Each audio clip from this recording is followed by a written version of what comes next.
Hi friends, இன்னைக்கு நம்ம 1997ஆம் ஆண்டு வெளிவந்த அருணாச்சலம் அப்படிங்கிற பழைய திரைப்படத்தோட புதிய தகவல் பற்றி பார்க்க போறோம். நிறைய பேர் சொல்லுவாங்க இந்த படத்தோட கதை வந்து மில்லியன் அப்படிங்கிற ஆங்கில நாவல தழுவி எடுக்கப்பட்ட திரைப்படம் அப்படின்னு சொல்லுவாங்க. ஆனா நான் சொல்றேன், இந்த திரைப்படம் வந்து ராமாயணம் அப்படிங்கிற இந்து இதிகாச புராணத்தை தழுவி எடுக்கப்பட்ட திரைப்படம். படத்தோட நிறைய காட்சிகளை வந்து அதுக்கு உதாரணமா சொல்லலாம். வடிவுக்கரசி அப்படிங்கிற கூனிக்கிழவி பாட்டி கேரக்டர் வந்து முதல்ல ஸ்ட்ராங்கான ஒரு உதாரணமா சொல்லலாம். ராமன் சிறுவனாக இருக்கும்போது உண்டிவில்லை எடுத்து ஒரு கல்லை வச்சு அடிக்கும் போது அது வந்து கோணிக்கிழவி பாட்டி மேல பட்டுரும். அந்த பாட்டி வந்து ராமன் வளர்ந்த அப்புறம் சரியான சமயம் பார்த்து ராமனை பழி வாங்குவாங்க. அதாவது வனவாசத்துக்கு அனுப்பி வைக்கிறதுக்குரிய வேலையை பண்ணி விட்டுருவாங்க. அதே மாதிரி சொல்லணும்னா இந்த அருணாச்சலம் படத்துல வரக்கூடிய ஒரு ஸ்ட்ராங்கான கேரக்டர் வந்து கோணிக்கிழவி பாட்டி வடிவுகரசியமா அவ்வளவு அற்புதமா பண்ணியிருப்பாங்க. சூப்பர் ஸ்டார் ரஜினிகாந்த் வந்து தன்னோட அம்மா அப்பாவை பற்றி தகவல் தெரிஞ்ச உடனே அந்த வீடியோ கேசட் எடுத்துட்டு திருப்பி கிராமத்துக்கு கிளம்புவாரு. அந்த நேரத்துல குரங்கு, அதாவது அனுமான் வந்து அவங்க அம்மா ரஜினிக்கு அனுபவிச்சு அந்த ருத்ராட்ச கொட்டையை வந்து அந்த குரங்கு பிடிங்கிட்டு போயிடும். அதன் மூலமா சில உண்மைகளை தெரிஞ்சுக்கிடுவாரு ரஜினிகாந்த். அந்த இடத்துல என்னென்ன நடந்துகிட்டு இருக்கு, இந்த நேரத்துல நீ ஊருக்கு போக கூடாது, இங்க உள்ள எதிரிகளை அழிச்சிட்டு தான் திருப்பி நீ ஊருக்கு போகணும் அப்படிங்கிறத, அதாவது ராமாயணத்துல வந்து ஹனுமான் ஹெல்ப் பண்ற மாதிரி இந்த குரங்கு பண்ணும். அந்த நேரத்துல ரஜினிகாந்த் வந்து குரங்குக்கு ஒரு வணக்கம் வைப்பாரு, ஒரு ஃபீலிங்கா. அதே மாதிரி அந்த குரங்கும் ரஜினிகாந்துக்கு வந்து ஒரு சல்யூட் வைக்கும். இந்த மாதிரி நிறைய காட்சிகளை வந்து நம்ம உதாரணமா சொல்ல முடியும். அதே மாதிரி வந்து ராமர் வந்து தன்னுடைய கடவுளா சிவபெருமான, அதாவது சிவலிங்கத்துக்கு வழிபட்டுட்டு வருவாரு.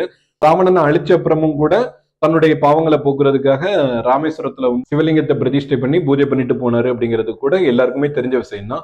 அந்த மாதிரி அருணாச்சலம் படத்துல ரஜினிகாந்த் வந்து தன்னுடைய கடவுளா வந்து சிவபெருமான வழிபட்டு வராரு.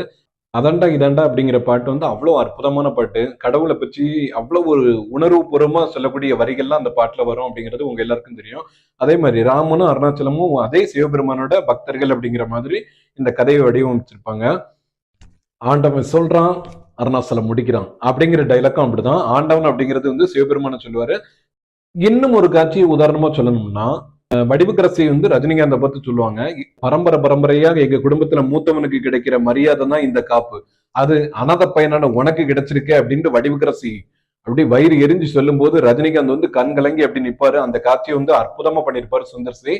இந்த வசனத்தை கேட்ட அப்புறம் தான் தன்னுடைய காப்பை கலத்தி தன்னுடைய தம்பி கையில அனுபவிச்சுட்டு இரவோட இரவா வந்து யார்கிட்டையும் சொல்லாம வீட்டை விட்டு காலி பண்ணி போயிடுவாரு ரஜினிகாந்த். அதே மாதிரி இன்னும் ஒரு காட்சியை உதாரணமா சொல்லணும் அப்படின்னா விபீஷ்ணன் அப்படிங்கிறவர் வந்து ராவணனோட தம்பி. ராமர் வந்து எல்லா எதிரிகளையும் அழிச்சிட்டு இலங்கைக்கு அரசனா விபீஷ்ணனை தான் அரசனாக்கிட்டு அயோத்திக்கு வருவாரு. அந்த மாதிரி இந்த படத்துல உள்ள காட்சியை நம்ம சொல்லணும் அப்படின்னா, சிட்டிக்கு போய் இவர் சந்திக்கிற நல்லவங்கள்ல வந்து ஜனகராஜ் ஒண்ணு. அவர் வந்து நம்ம குகன் அப்படிங்கிற கேரக்டருக்கு வந்து உதாரணமா சொல்லலாம்.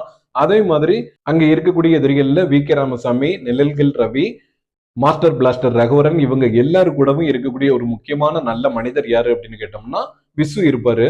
அவர் தான் அந்த விபீஷ்ணன் கேரக்டர். கடைசி எல்லா எதிரிகளையும் அழிச்சிட்டு அந்த சொத்து பத்து எல்லாம் நம்ம கைக்கு வரையும் அவ்வளவு சொத்தையும் விசு கையில கொடுத்துட்டு, ஐயா இனிமே எல்லாமே இவங்களுக்கு தெரிஞ்சிருச்சு, நீங்க தான் இந்த எல்லாமே ஏழைகளுக்கு பயன்படுற மாதிரி பண்ணணும் அப்படின்ட்டு அவ்வளவு சொத்துக்களையும் இப்படி துச்சமா எல்லாம் அவர் கையில கொடுத்துட்டு வந்து எங்க போறதுன்னே கிளம்பி வரும்போது அவங்க அப்பா வந்து கிராமத்துக்கே கூப்பிட்டு போயிடுவாரு. ராமன் வனவாசத்துக்கு போன அப்புறம் அங்க உள்ள எதிரிகள் எல்லாம் அழிச்சிட்டு திருப்பி அயோத்திக்கே வந்து மணிமகுடம் சூடுறது தாங்க ராமாயணம். அதே மாதிரி சூப்பர் ஸ்டார் ரஜினிகாந்த் அருணாச்சலம் திரைப்படத்துல சென்னை சிட்டிக்கு போய் அங்க இருக்கக்கூடிய எல்லா எதிரிகளையும் அழிச்சிட்டு வந்து திருப்பி கிராமத்துக்கே வந்து ராஜாவா மணிமகுடம் சூடுறது தாங்க இந்த அருணாச்சலம் அப்படிங்கிற. எப்பவுமே சூப்பர் ஸ்டார் ரஜினிகாந்த் வந்து தன்னுடைய ஆப்போசிட் கேரக்டர் வந்து ரொம்ப ஸ்ட்ராங்கா இருக்கணும்னு எதிர்பார்ப்பாரு. அப்பதான் ஹீரோ கேரக்டர் எடுபடும் அப்படிங்கிறது வந்து அவரோட நம்பிக்கை. அது வந்து உண்மையும் கூட. உதாரணமா சொல்லணும்னா முரட்டுக்காலை திரைப்படத்துல வந்து ஜெய்சங்கர் கேரக்டர் வந்து ரொம்ப ஸ்ட்ராங்கா கொடுங்க அப்படின்னு சொல்லி ரஜினிகாந்த் சொன்னதான் மட்டும் இல்லாம அடிக்கக்கூடிய போஸ்டர் எல்லாத்துலயும் வந்து ஜெய்சங்கர் எனக்கு கொடுக்குற ஈக்குவல் முக்கியத்துவம் வந்து அவருக்கும் கொடுங்க அப்படின்ட்டு சொல்லியிருப்பாரு சூப்பர் ஸ்டார். அது மட்டும் இல்லைங்க, அப்போ இருந்து இப்போ வரைக்கும் அதை ஃபாலோ பண்ணிக்கிட்டு வர்றாரு. படைப்பா படத்துல வர நீலாம்பரி கேரக்டர் வந்து சூப்பர் ஸ்டார் ரஜினிகாந்த் கேரக்டரையும் வந்து தூக்கி சாப்பிட்ற அளவுக்கு தான் இருக்கும். மட்டும் இல்லாம சந்திரமுகி படத்துல வரக்கூடிய ஜோதிகா கேரக்டர், சிவாஜி தி பாஸ் அந்த படத்துல வரக்கூடிய கேரக்டரை கூட சொல்லலாம்.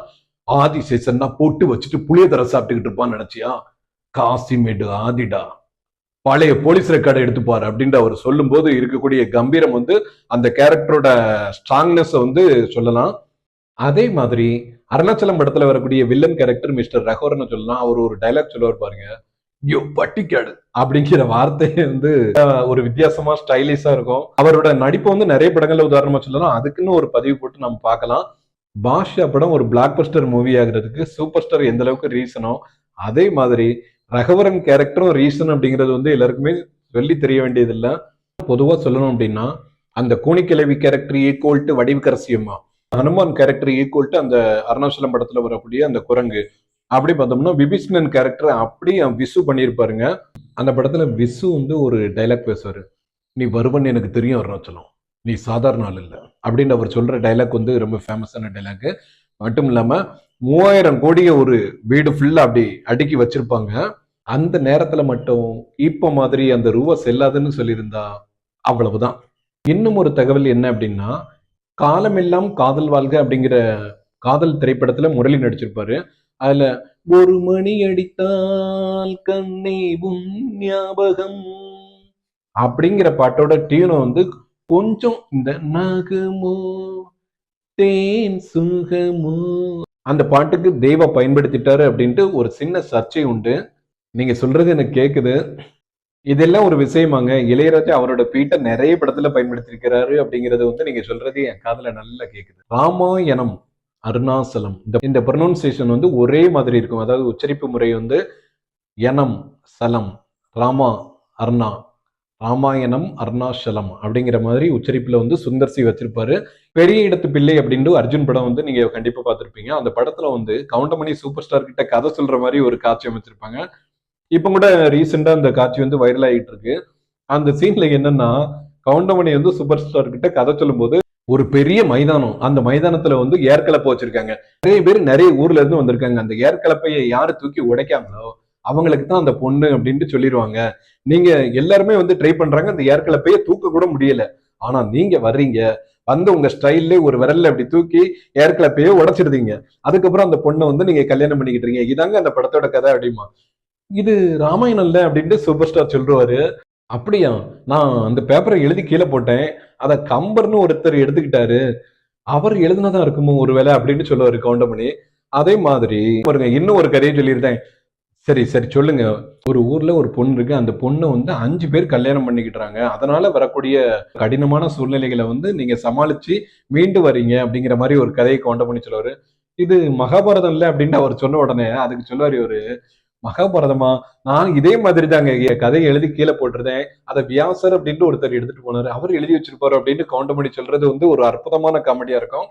ஆனா அதுக்கு அப்புறம் அமைஞ்ச சூழ்நிலையை பாத்தீங்களா, ராமாயணம் அப்படிங்கிற கதையிலையும் சூப்பர் ஸ்டார் நடிச்சிருக்காரு, மகாபாரதம் அப்படிங்கிற கதையில சூப்பர் ஸ்டார் நடிச்சிருக்காரு. ஆனா நிறைய பேருக்கு தெரியாது. அந்த தகவலோட அடுத்து சந்திப்போம்.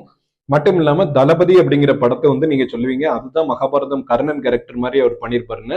அது இல்ல, இன்னும் ஒரு மூவி இருக்கு மகாபாரதம் கதை சம்பந்தப்பட்ட மாதிரியே அதை தழுவி எடுக்கப்பட்ட கதையில அவர் நடிச்சிருக்காரு. அது என்ன திரைப்படம் அப்படிங்கறத அடுத்த ஒரு பதிவுல சந்திப்போம் நண்பர்களே. அதுவரை உங்களிடமிருந்து விடைபெறுவது ராம்.